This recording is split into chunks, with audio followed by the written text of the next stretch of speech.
ಕಾಶ್ಮೀರದಲ್ಲೇನೋ ಹಿಂದೂಗಳ ಒಂದು ಮಾರಣ ಹೋಮ ಆಯಿತು. ಇದನ್ನೂ ಕೂಡ ರಾಜ್ಯದ ಜನ, ದೇಶದ ಜನ ಮರ್ತಿಲ್ಲ. ಇದರ ನಡುವೆನೆ ರಾಜ್ಯದ ಜನ ಅದನ್ನ ಮರೆಯುವ ಮುಂಚಿತವಾಗಿಯೇ ಈ ರೀತಿ ಒಂದು ಹಿಂದೂ ಕಾರ್ಯಕರ್ತನ ಬರ್ಬರ ಹತ್ಯೆ ಆಗಿರ್ತಕ್ಕಂಥದ್ದು ಖಂಡನೀಯ.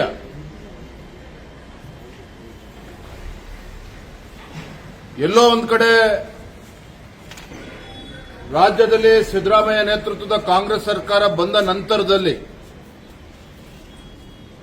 ಇಂಥ ದೇಶದ್ರೋಹಿಗಳಿಗೆ, ಕೊಲೆಗಡಕರಿಗೆ ಏನ್ ಮಾಡಿದ್ರು ನಡೀತದೆ ಅನ್ನೋ ಒಂದು ಆತ್ಮವಿಶ್ವಾಸ ಹೆಚ್ಚಾಗಿರುವ ಪರಿಣಾಮವಾಗಿಯೇ ಪದೇ ಪದೇ ಈ ರೀತಿ ಕೃತ್ಯಗಳು ನಡೀತಾ ಇದೆ. ಹಿಂದೂ ಕಾರ್ಯಕರ್ತರ ಹತ್ಯೆ ನಡೀತಾ ಇದೆ. ಹಿಂದೂ ಸಂಘಟನೆಗಳನ್ನ ಬೆದರಿಸತಕ್ಕಂಥ ಕೆಲಸ ಆಗ್ತಾ ಇದೆ. ಹಿಂದೂ ಮುಖಂಡರ, ಕಾರ್ಯಕರ್ತರ ಕಗ್ಗಲೆ ನಿರಂತರವಾಗಿ ಕರ್ನಾಟಕ ರಾಜ್ಯದಲ್ಲಿ ನಡೀತಾ ಇದೆ. ಕರ್ನಾಟಕ ರಾಜ್ಯದಲ್ಲಿ ಗೃಹ ಸಚಿವರು ಬದುಕಿಲ್ವಾ? ಹಾಗಾದ್ರೆ ಕರ್ನಾಟಕ ರಾಜ್ಯದಲ್ಲಿ ಕಾನೂನು ಸುವ್ಯವಸ್ಥೆ ಏನಾಗಿದೆ? ಗುಪ್ತಚರ ಇಲಾಖೆ ಸತ್ತೋಗಿದೆ. ಹಾಗಾದ್ರೆ ಕರ್ನಾಟಕ ರಾಜ್ಯದಲ್ಲಿ ಒಬ್ಬ ಹಿಂದೂ ಕಾರ್ಯಕರ್ತ ಅವನ ಜೀವಕ್ಕೆ ಬೆದರಿಕೆ ಇದೆ ಅಂತೇಳಿ ಗೊತ್ತಿದ್ರೂ ಸಹ ಯಾಕೆ ಅಂತ ಘಟನೆ ಆಗೋದಕ್ಕೆ ಸಾಧ್ಯ ಆಯಿತು? ಎಲ್ಲ ಒಂದ್ ಕಡೆ ರಾಜ್ಯ ಸರ್ಕಾರದ, ಕಾಂಗ್ರೆಸ್ ಸರ್ಕಾರದ, ಎಸ್ಡಿಪಿಐ, ಪಿಎಫ್ಐ ಈ ರೀತಿ ಸಂಘಟನೆಗಳ ಮೇಲೆ ಪ್ರೀತಿಯನ್ನು ತೋರಿಸ್ತಾ ಇದ್ದಾರೆ ಸಿದ್ದರಾಮಯ್ಯ ನೇತೃತ್ವದ ಕಾಂಗ್ರೆಸ್ ಸರ್ಕಾರ. ಇವೆಲ್ಲವೂ ಸಹ ಈ ರೀತಿ ದುಷ್ಕೃತ್ಯವನ್ನು ಮಾಡೋದಕ್ಕೆ, ಕೊಲೆಗಳನ್ನು ಮಾಡೋದಕ್ಕೆ, ಹಿಂದೂ ಕಾರ್ಯಕರ್ತನ ಬೆದರಿಸೋದಕ್ಕೆ ಒಂದು ರೀತಿ ಅವರಿಗೆ ಶಕ್ತಿ ಬಂದಂತಾಗಿದೆ, ಆನೆ ಬಲ ಬಂದಂತಾಗಿದೆ. ಮುಖ್ಯಮಂತ್ರಿಗಳ ಸಾಫ್ಟ್ ಅಪ್ರೋಚ್ ಏನಿದೆ, ಯಾರು ಏನ್ ಬೇಕಾದರೂ ಮಾಡಬಹುದು ಅನ್ನುವ ಒಂದು ಅತಿಯಾದಂಥ ವಿಶ್ವಾಸನೇ ಇವತ್ತು ನಮ್ಮ ಸುಹಾಸ್ ಕೊಲೆಗೂ ಕೂಡ ಇವತ್ತು ಕಾರಣ ಆಗಿದೆ. ಭಾರತೀಯ ಜನತಾ ಪಾರ್ಟಿ ಇದನ್ನು ಬಲವಾಗಿ ನಾವು ಖಂಡಿಸ್ತೇವೆ. ಇವತ್ತು ರಾಜ್ಯ ವ್ಯಾಪ್ತಿ ಈ ಕಗ್ಗೊಲೆ ವಿರುದ್ಧ ನಾವು ಪ್ರತಿಭಟನೆ ಕೂಡ ಕರೆಯನ್ನು ಕೊಡೋರಿದ್ದೇವೆ.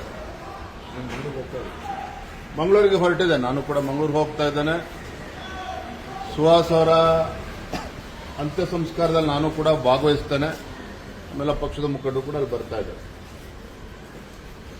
ತನಕನೂ ಕೂಡ ಬಹುಶಃ ರಾಜ್ಯದ ಜನರಿಗೂ ನೆಮ್ಮದಿ ಇಲ್ಲ ಅಂತ ಕಾಣುತ್ತದೆ.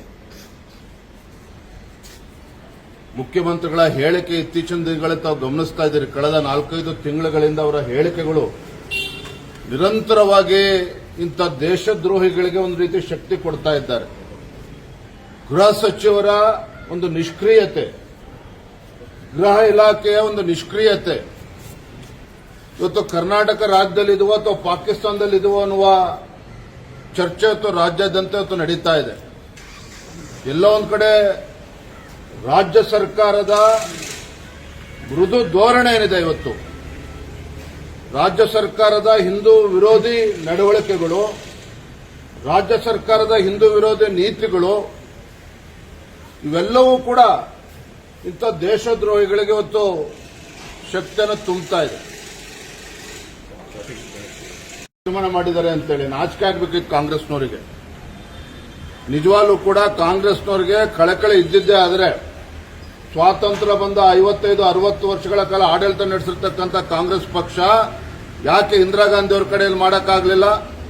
ಯಾಕೆ ರಾಜೀವ್ ಗಾಂಧಿ ಅವ್ರ ಕಡೆಯಿಂದ ಮಾಡೋದಕ್ಕೆ ಸಾಧ್ಯ ಆಗಲಿಲ್ಲ? ಯಾಕೆ ಮನಮೋಹನ್ ಸಿಂಗ್ ಅವ್ರ ಕಡೆಯಿಂದ ಮಾಡೋದಕ್ಕೆ ಸಾಧ್ಯ ಆಗಲಿಲ್ಲ? ಇವತ್ತು ಸಿದ್ದರಾಮಯ್ಯ ಅವರ ಹೇಳಿಕೆಯನ್ನು ಕೂಡ ಗಮನಿಸ್ತಾ ಇದ್ದೆ. ಸಿದ್ದರಾಮಯ್ಯನವರು ಸಮಾಜಗಳ ಮಧ್ಯೆ ಕಂದಕ ಸೃಷ್ಟಿ ಮಾಡೋದ್ರಲ್ಲಿ ನಿಸ್ಸೀಮರಿದ್ದಾರೆ. ಜಾತಿಗಳ ಮಧ್ಯೆ ವಿಷ ಬೀಜವನ್ನು ಬಿತ್ತೋದ್ರಲ್ಲಿ ನಿಸ್ಸೀಮರಿದ್ದಾರೆ.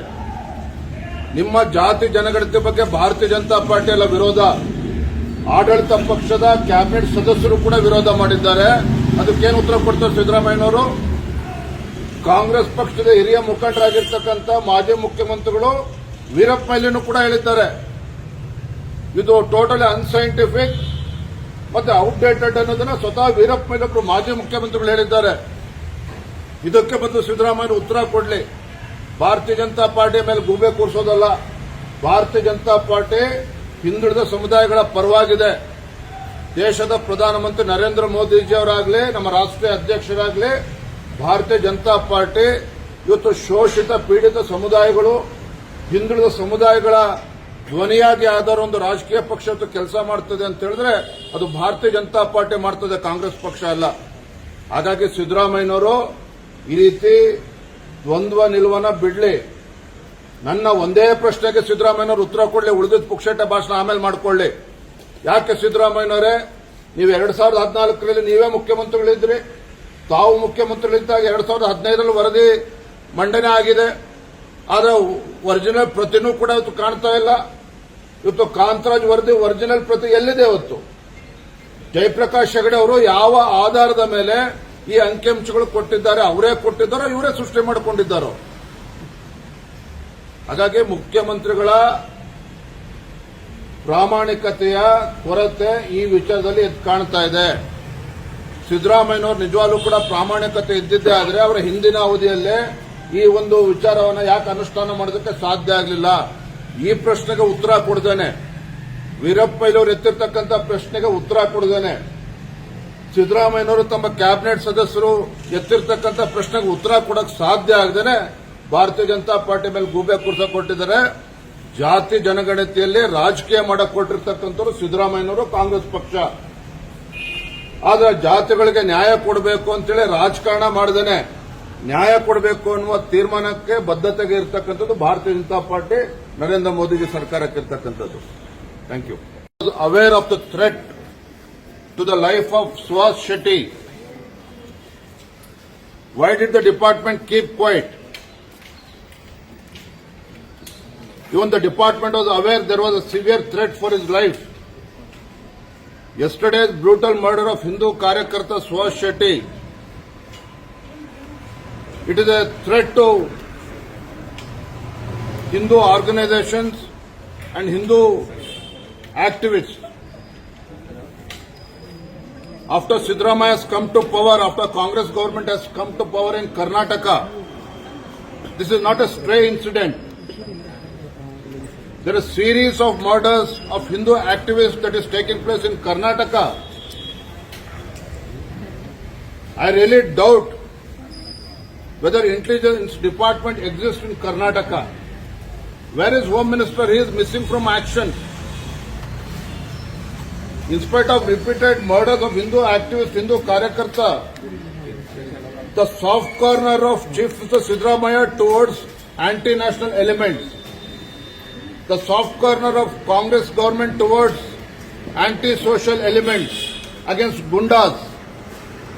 State government did not feel that they should take action against PFI and other anti-national organization.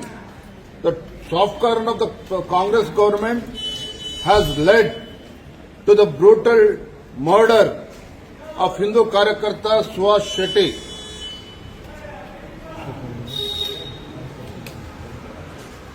And you have seen the recent statement given by Chief Minister Siddaramaiah in Kashmir issue also.